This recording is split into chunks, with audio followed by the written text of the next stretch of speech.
Olá, seja muito bem-vindo ao curso à distância de formação de coordenadores, líderes e associados de PGs da União Nordeste Brasileira.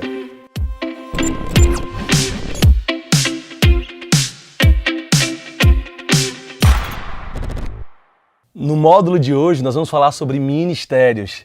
E antes de começarmos o módulo, eu queria contar uma experiência breve que eu tive num dos campos nossos aqui em Caruaru. Um líder chegou para mim e disse: pastor, eu reúno toda sexta-feira com o meu pequeno grupo. Ele é integrado com a escola sabatina. Nós temos todas as sextas lanche, mas está faltando algo, pastor. Eu olhei para ele e disse: está faltando sim, uma palavrinha de 3 letras chamada rua. Era isso que faltava para o pequeno grupo dele. Ele era forte na casa, ele era forte no templo, ele precisava ser forte agora na rua. Hoje nós vamos entender um pouco mais como ser forte na rua, como utilizar o dom que Deus nos deu para abençoar as pessoas. Antes do seu ministério, Jesus ia mais ao templo do que nas ruas. Com o início do seu ministério, ele foi mais às ruas do que ao templo. Não que o templo não fosse importante, mas a visão dos que faziam o templo estava errada.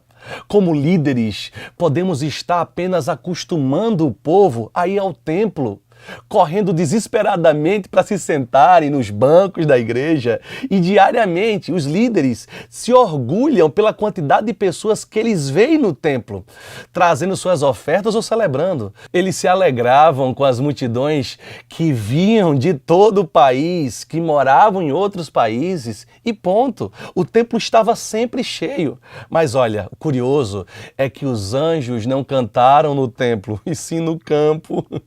João Batista não pregou no templo, ele pregou no deserto. O sermão de Pedro, logo após o Pentecostes, não foi no templo, foi fora do templo. Quando não temos a visão da missão, o templo passa a ser um quartel-general de soldados sem armas. É meio que um exército sem batalha, um hospital sem leitos, uma nação sem bandeira, um livro sem letras, um corpo sem fôlego. Enquanto celebramos nos templos, é na casa que nós edificamos, mas é também nas ruas que nós servimos, ministramos e salvamos. Olha esse texto, irmão White. Olha o que a serva do Senhor diz. O método de Cristo é o único que trará verdadeiro êxito em alcançar o povo. O Salvador misturava-se com as pessoas como alguém que despertava o desejo delas, mostrava simpatia por elas, ministrava suas necessidades, ganhava confiança e só depois ele dizia: segue-me. O Senhor quer que participemos do plano da salvação e convida a todos para que de forma voluntária façamos provisão para a salvação do nosso próximo, através, olha, da doação de recursos financeiros, de tempo, de talento, de dom. Se faz necessário na própria vida da gente. As palavras de João da Cruz, um piedoso católico do século, se não me falha a memória, o 6º século, ele falava o seguinte: missão é levar amor onde não tem amor. É uma grande verdade a ser seguida na prática, nos pequenos grupos. Levar amor onde não tem amor é mais do que convencer os homens e mulheres a receberem uma oração ou convidá-los a virem para a reunião do PG. É estar disponível para eles nos momentos mais difíceis de suas vidas. Esse conceito é definido bem em outro piedoso católico, Francisco de Assis, quando ele dizia o seguinte: prega o evangelho o tempo todo e às vezes use as palavras. É claro que a missão exige proclamação do nascimento do nosso Senhor, da morte, da ressurreição dele, da sua segunda vinda. Isso é evidente, mas é preciso também, para que a missão consiga o seu objetivo final, é algo necessário na prática que a gente pregue. Você já imaginou uma comunidade de crentes que aceitam o sacrifício do Senhor e foram beneficiados com os dons e talentos outorgados pelo Espírito para eles, dedicando de bom grado esses dons espirituais para o bem da comunidade? Você já pensou se o médico, enfermeiro, mecânico, professor, padeiro, dentista ou qualquer outro discípulo de Cristo que tenha algum talento dissesse ou decidisse dedicar algumas horas durante a semana para fazer alguém da comunidade feliz? faremos mais contatos amistosos, conseguiríamos a confiança dessas pessoas e inúmeras portas seriam abertas para que nossos amigos conhecessem o reino de Deus. Eu gosto de outra frase da irmã White que ela diz o seguinte, olha, pode haver cristãos advogados, cristãos médicos, cristãos comerciantes. Cristo pode ser representado em toda a profissão legítima. Então hoje eu queria lembrá-los do ministério de Cristo. Jesus declarou que a missão redentora da igreja não era porque Deus amou a sinagoga, não era porque Deus amou a igreja, está lá João 3,16. Deus amou o mundo de tal maneira que deu seu único filho para que todo aquele que nele cresce não perecesse, mas tivesse a vida eterna. Jesus nunca entrou numa cidade e deixou ela na mesma condição. Nunca. Todas as cidades que ele pisava era transformada. Jesus veio à terra para salvar o mundo. Mas ele iniciou a sua obra em um local específico. Um local definido, Galileia. Lá ele dedicou tempo, energia para abençoar todos que estavam desejosos a entregar o coração a Jesus. Curou, ensinou, alimentou, abençoou todos os sofredores que estavam à sua volta. Hoje, a ação dos pequenos grupos também precisa ser nesse mesmo modo. Já imaginou um local selecionado para que o amor possa ser derramado nos seus moradores? Através de relacionamentos transformadores, os vizinhos olhando para a gente e vendo o quanto a gente se importa com a vida deles, eles seriam impactados com a ação de compaixão. A presença desinteressada daqueles que foram salvos pelo Mestre era comum na vida dos discípulos. Podemos dizer que o estilo de vida de um PG precisa ser missionário.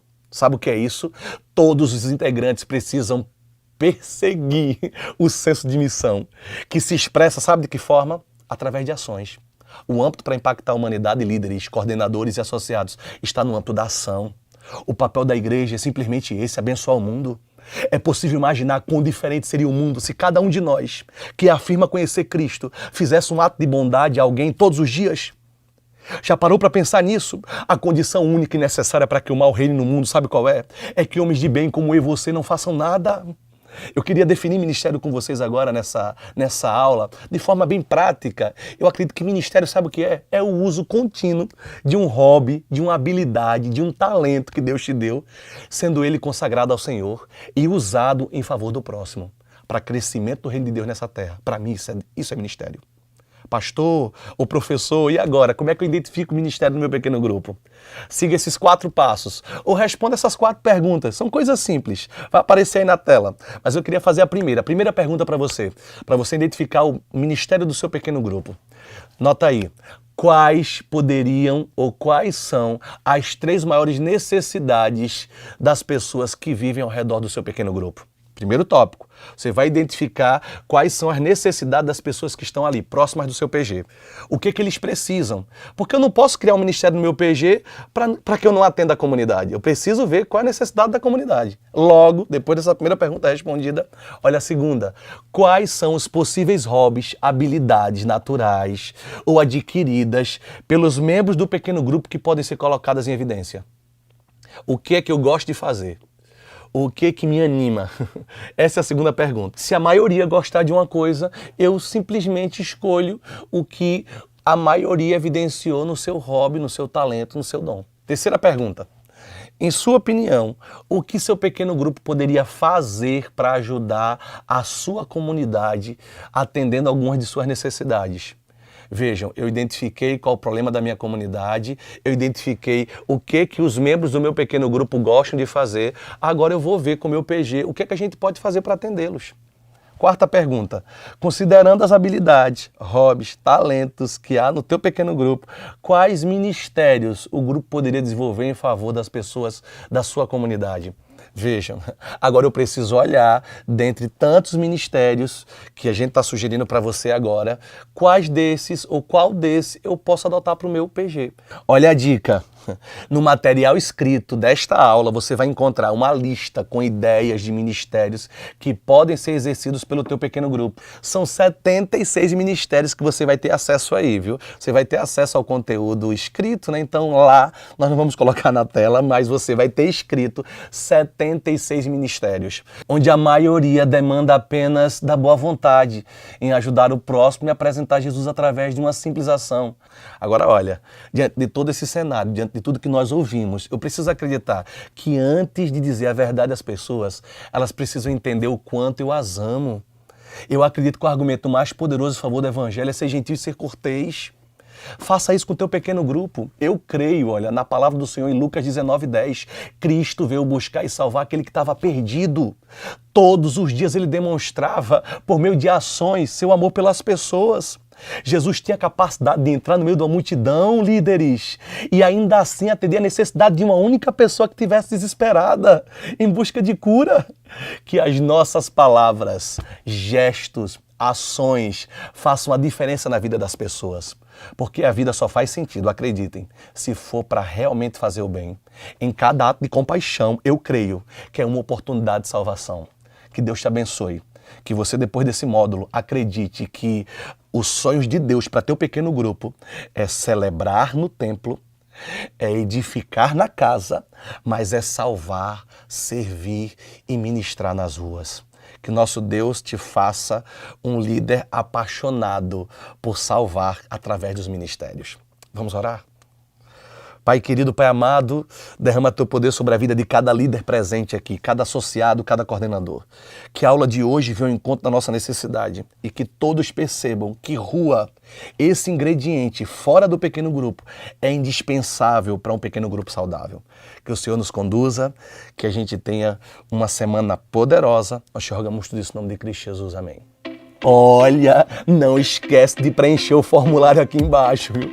A pressão é grande. Um abraço.